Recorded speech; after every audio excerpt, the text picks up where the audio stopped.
आप सभी का स्वागत है मेरे चैनल में। आज हम डिस्कस करेंगे समास टॉपिक के ऊपर, जो कि रेगुलर हाई स्कूल टीचर और OSS TET के लिए बहुत ही लाभदायक है। तो चलिए शुरू करेंगे। क्वेश्चन नंबर 1, जिसमें दो या दो से अधिक पद समान होते हैं उसे क्या समास कहते हैं? ए द्विगु, बी द्वंद्व, सी अव्ययी भाव, डी बहुब्रीहि। तो जिसमें दो या दो पद समान होते हैं उस समासिक पद को द्वंद्व समास कहते हैं। द्वंद्व समास में दोनों ही पद इक्वल होते हैं, ना ही कोई छोटा होता है और ना ही कोई बड़ा होता है। इसीलिए इसका सही उत्तर है ऑप्शन बी, द्वंद्व समास। क्वेश्चन नंबर 2, जिसमें पूर्व पद संख्यावाचक विशेषण हो और पर पद संज्ञा, उसे क्या समास कहते हैं? तो समास में जिस सामासिक शब्द का पूर्व पद संख्यावाचक होता है और पर पद यानी कि उत्तर पद संज्ञा होता है उसे द्विगु समास कहा जाता है। द्विगु समास में हम देखते हैं कि उसमें पहला पद हमारा संख्यावाचक होता है, तो इसीलिए इसका सही उत्तर है ऑप्शन बी, द्विगु समास। क्वेश्चन नंबर 3, समास होने वाले दोनों पद कर्ता कारक में हो और पर पद का अर्थ प्रधान हो तो क्या समास है? ए कर्मधारय, बी बहुब्रीहि, सी द्वंद्व, डी उपपद तत्पुरुष। तो इस समास में जहाँ दोनों ही कर्ता कारक होते हैं तो उसे कर्मधारय समास कहा जाता है। इसमें एक विशेषण होता है तो दूसरा विशेष्य, तथा उपमेय एक होता है तो दूसरा उपमान होता है। तो ये दोनों ही पद कर्ता कारक का ही बोध कराते हैं, तो इसीलिए इसका सही उत्तर है ऑप्शन ए, कर्मधारय। क्वेश्चन नंबर 4, जिसमें पूर्व पद की प्रधानता हो और सामासिक पद अव्यय हो उसे क्या समास कहते हैं? ए अव्ययी भाव, बी तत्पुरुष, सी बहुब्रीहि समास, डी द्वंद्व समास। तो अव्ययी भाव समास में इसमें 3 चीज हम ध्यान देंगे। पहला, उसमें अव्यय शब्द होते हैं, दूसरा उसमें रिपीटेड वर्ड होते हैं और तीसरा उसमें उपसर्ग होते हैं, तो वो कहलाएगा हमारा अव्ययी भाव समास। और अव्ययी भाव समास में पहला पद प्रधान होता है और तत्पुरुष समास में हमारा द्वितीय पद प्रधान होता है। बहुब्रीहि समास ना पहला पद प्रधान होता है ना दूसरा पद प्रधान होता है, इसमें कोई तीसरा पद या फिर अन्य पद प्रधान होता है, तीसरे को दर्शाता है। और द्वंद्व समास जिसमें कि दोनों पद बराबर होते हैं या समान होते हैं, तो इसका सही उत्तर है ऑप्शन ए, अव्ययी भाव समास। क्वेश्चन नंबर 5, बहुब्रीहि समास में डेश पद का अर्थ प्रधान होता है? ए अन्य, बी पूर्व, सी पर, डी उभय। तो बहुब्रीहि समास में ना ही पहला पद प्रधान होता है ना ही दूसरा पद प्रधान होता है, इसमें कोई तीसरे को दर्शाता है। जैसे दशानन, 10 है आनंद जिनके, यानी कि रावण को कहा जाता है, तो इसीलिए इसका सही उत्तर है ऑप्शन ए, अन्य। क्वेश्चन नंबर 6, कामचोर का विग्रह वाक्य क्या है? ए काम का चोर, बी काम में चोर, सी काम से चोर और डी चोरों का काम। तो इसका जो सही उत्तर है, समास विग्रह करना है कामचोर का, तो काम से चोर यानी जो काम से जी चुराता है उसे कामचोर कहा जाता है। तो इसका सही उत्तर है ऑप्शन सी, काम से चोर। क्वेश्चन नंबर 7, जलमग्न का समास विग्रह क्या है? ए जल से मग्न, जल पर मग्न, जल में मग्न, जल का मग्न। तो इसका जो समास विग्रह होगा जल में मग्न यानी कि जल में डूब जाना, तो इसका सही उत्तर है ऑप्शन सी, जल में मग्न। क्वेश्चन नंबर 8, जन्मांध का समास विग्रह क्या है? ए जन्म से अंध, बी जन्म का अंध, सी अंध है जन्म, डी अंधा होकर जन्म। तो जन्मांध का सही विग्रह होगा जन्म से अंधा, जो कि धृतराष्ट्र थे, जन्म से अंधे थे वो, तो यहाँ पर से लगा हुआ है तो इसीलिए यही वाला सही होगा, जन्म से अंध। तो इसका सही उत्तर है ऑप्शन ए, जन्म से अंध। क्वेश्चन नंबर 9, दुवन्नी कौन सा समास है? ए द्विगु, बी द्वंद्व, सी बहुब्री, डी तत्पुरुष।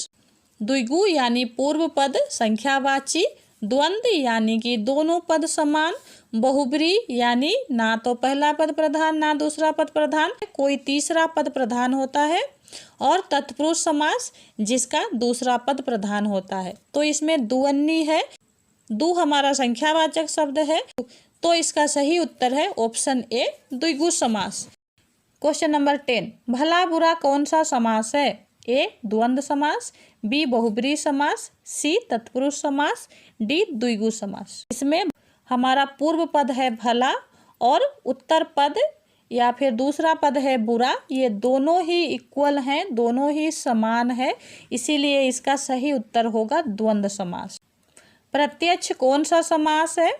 ए अव्ययी भाव समास, बी तत्पुरुष समास, सी द्वंद्व समास, डी बहुब्री समास। प्रत्यक्ष का अर्थ है प्रत्यक्ष अर्थात आँखों के सामने, और इसमें प्रोपसर्ग लगा हुआ है, इसलिए ये सही उत्तर होगा ऑप्शन ए अव्ययी भाव समास। क्वेश्चन नंबर 12, चिड़ीमार कौन सा समास है?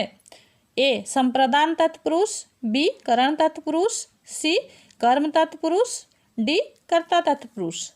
तो चिड़ीमार का अगर हम विग्रह करेंगे तो चिड़ियों को मारने वाला, इसमें को आ रहा है, इसीलिए कर्म तत्पुरुष समास का विभक्ति चिन्ह को होता है, इसीलिए इसका सही उत्तर है ऑप्शन सी कर्म तत्पुरुष समास। क्वेश्चन नंबर 13, रातों रात कौन सा समास है? ए द्वंद्व समास, बी तत्पुरुष समास, सी बहुब्री समास, डी अव्ययी भाव समास। द्वंद्व समास यानी कि दोनों पद समान, तत्पुरुष समास यानी कि दूसरा पद प्रधान, बहुब्री समास यानी कि अन्य पद प्रधान, और अव्ययी भाव समास यानी कि पहला पद अव्यय हो या उपसर्ग हो या फिर रिपीटेड वर्ड हो। तो यहाँ पर देखो रातों रात हमारा रिपीटेड वर्ड है, यहाँ पर रात ही रात में, तो 2 बार रात रात आ रहा है, रातों रात, तो इसीलिए इसका सही उत्तर होगा ऑप्शन डी अव्ययी भाव समास। क्वेश्चन नंबर 14, भरपेट कौन सा समास है? ए द्वंद्व, बी तत्पुरुष, सी बहुब्री, डी अव्ययी भाव समास। तो भरपेट यानी कि पेट भरा हुआ, तो इसमें भी जो भर है वो है अव्यय शब्द है, इसीलिए इसका भी सही उत्तर होगा अव्ययी भाव समास। क्वेश्चन नंबर 15, पथभ्रष्ट कौन सा समास है? ए अपादान तत्पुरुष, बी कर्म तत्पुरुष, सी करण तत्पुरुष, डी संप्रदान तत्पुरुष। तो पथभ्रष्ट का अगर हम समास विग्रह करेंगे तो पथ से भ्रष्ट यानी पथ रास्ता से भटक जाना, तो यहाँ पर से आ रहा है रास्ता से भटक जाना, लेकिन ये भटकने का है, भय का है, अलग होने का इसमें बोध हो रहा है, इसीलिए यहाँ पर अपादान तत्पुरुष समास होगा। तो इसका सही उत्तर है ऑप्शन ए अपादान तत्पुरुष समास। क्वेश्चन नंबर 16, बारहसिंघा कौन सा समास है? ए बहुब्री, बी तत्पुरुष, सी अव्ययी भाव, डी द्वंद्व समास। यहाँ पर कोई विशेष जानवर के बारे में बोला जा रहा है, इसीलिए यहाँ पर बहुब्री समास होगा, तो इसका सही उत्तर है ऑप्शन ए बहुब्री समास। क्वेश्चन नंबर 17, षड ऋतु कौन सा समास है? ए अव्ययी भाव समास, बी बहुब्री, सी कर्म तत्पुरुष, डी द्विगु। तो इसका अगर हम समास विग्रह करते हैं तो पाएंगे षट ऋतुओं का समूह, यानी कि एक संख्यावाचक का बोध करा रहा है, इसीलिए ये हो जाएगा हमारा द्विगु समास। तो इसका सही उत्तर है ऑप्शन डी द्विगु समास।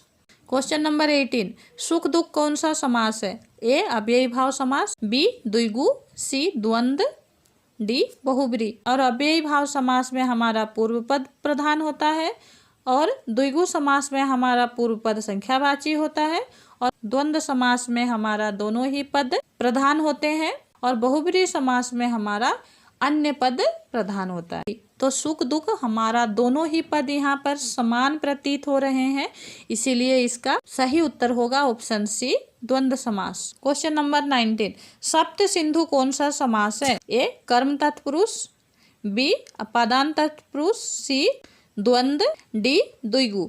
तो सप्त सिंधु का अगर हम विग्रह करेंगे तो 7 सिंधुओं का समूह। सप्त यानी 7, इसीलिए इसका सही उत्तर होगा ऑप्शन डी, द्विगु समास, जिसका पूर्व पद संख्यावाची होता है। क्वेश्चन नंबर 20, बेखटके कौन सा समास है? ए अव्ययी भाव समास, बी कर्मधारय, सी बहुब्री, डी द्विगु। तो बेखटके यानी हमारा जो बे है वो उपसर्ग एक है, इसीलिए इसका सही उत्तर है ऑप्शन ए अव्ययी भाव समास, जिसमें पूर्व पद अव्यय हो सकता है या उपसर्ग हो सकता है या फिर रिपीटेड वर्ड हो सकता है, इसीलिए अव्ययी भाव समास होगा। कर्मधारय समास जिसमें कर्ता कारक होते हैं, और बहुब्री समास किसी तीसरे को दर्शाता है, और द्विगु समास का पहला पद संख्यावाची होता है। तो इसका सही उत्तर है ऑप्शन ए अव्ययी भाव। धन्यवाद।